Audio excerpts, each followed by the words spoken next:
Всем привет! С вами Сад Огород.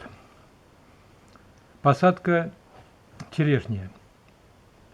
В первый год жизни черешню сажаем и обрезаем ее на расстоянии от земли 50-70 сантиметров, для того, чтобы у нас нижний ярус был как можно ниже, чтобы черешня была более компактной и легче было бы собирать урожай, поскольку лестницы не надо будет иметь при сборе урожая с первого яруса и второго, возможно, даже и третьего, если мы сделаем крону черешни компактной.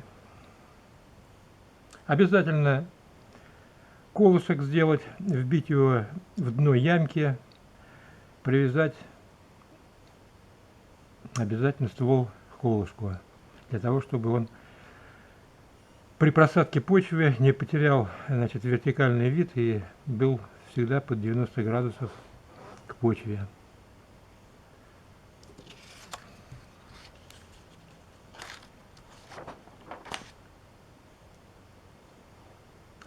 На второй год жизни дерева скелетные ветки обрезают на 1/3. Мы здесь определили, допустим, вот 1, 2, 3, 4 скелетные ветки, обрезаем на 1/3, почка наружу обязательно. Если у нас есть конкурирующий с основным проводником побег, мы его удаляем на кольцо обязательно, для того, чтобы он лучше зажил. И в верхней части обрезанного лидирующего побега у нас будет образовываться на будущий год новый ярус, примерно на 50-70 сантиметров от первого яруса. В последующие годы жизни черешни мы обязательно обрезаем все однолетние приросты на 1/3, как вот показано. Некоторые ветки будут расти вовнутрь кроны, их, естественно, мы отрезаем на кольцо. И опять же лидирующий побег оставляем, а конкурирующий срезаем на кольцо. Здесь у нас вилка на конце, мы ее тоже удаляем на кольцо, чтобы не было здесь загущения.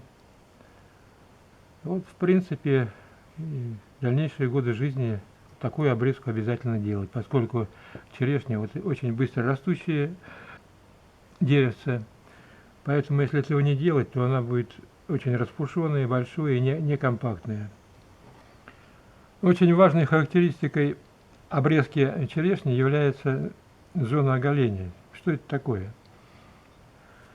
Если мы будем однолетние приросты удалять не на 1/3, а меньше, то у нас эта ветка очень быстро вытянется и уйдет далеко от ствола. Вот это вот и есть зона оголения, там, где урожая будет очень мало.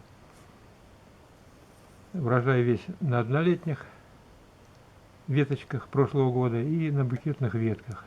Для того, чтобы зона оголения была меньше, мы вот делаем обрезку именно на 1/3, обрезку делаем, и поэтому у нас зона оголения значительно меньше, а значит урожай будет выше, поскольку у нас веток отходящих однолетних будет значительно больше. В дальнейшем, чтобы ограничить рост черешни в высоту, для того, чтобы легче было убирать урожай, мы обрезаем черешню на боковую ветку. Это примерно будет 5-й, 6-й год, может быть 4-й. То есть, когда вы заложите 3-й ярус, возможно, больше 3-го яруса делать не надо, иначе она будет высокой. Поэтому мы обрезаем ее на боковую ветку, вот таким образом. Вот у нас лидирующий побег, мы его отрезаем на кольцо, вот у нас боковая ветка. Возможно, вы сделаете это вот здесь вот, тоже можно, под меньшим углом ветка у нас к стволу, она может быть более предпочтительная. Но в дальнейшем вам придется здесь удалять волчки, если они будут точно для того, чтобы удерживать, значит, высоту черешни в заданном виде. Спасибо за внимание.